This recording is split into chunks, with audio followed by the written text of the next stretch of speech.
Hi, welcome to the Bigger Brains course, Mastering PowerPoint 365 Advanced. My name is Kathy Snizaski, and I'm a Microsoft trainer with 25 years experience helping employees be more efficient using Microsoft products. Microsoft PowerPoint is a powerful tool for creating presentations, and I'm excited to teach you how to use its features. This course is intended for users who are comfortable using basic and intermediate features in PowerPoint and want to learn additional features. We'll start with advanced customization options, including printing options, new ribbon groups and tabs, and changing PowerPoint settings. We'll also look at navigating each of the views and using backstage features and versioning. Next, we'll look at advanced editing tools, including AutoCorrect options, inserting symbols, translating text, and using Paste Special. We'll also insert WordArt and create slides from a Microsoft Word outline. From there, we'll look at advanced graphic tools. This includes changing text orientation, working with shapes and effects, inserting screenshots, and retouching pictures.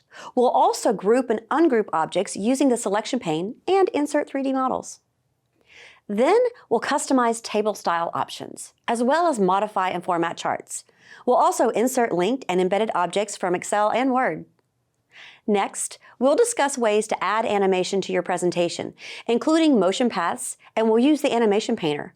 We'll also insert audio and video files, as well as look at options for recording your own audio. Then we'll move to advanced design options, which include customizing the themes and templates. We'll also add headers and footers and work with design ideas. In our last lessons, we'll look at ways to configure your presentation for delivery, including different presentation modes, bookmarks, slide transitions, slideshow options, and multiple ways to advance your slides.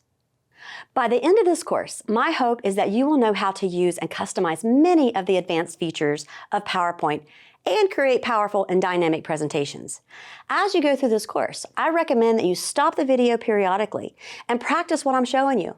The files I'm using in this course are available to download if your platform supports them, so you can do the same activities right along with us.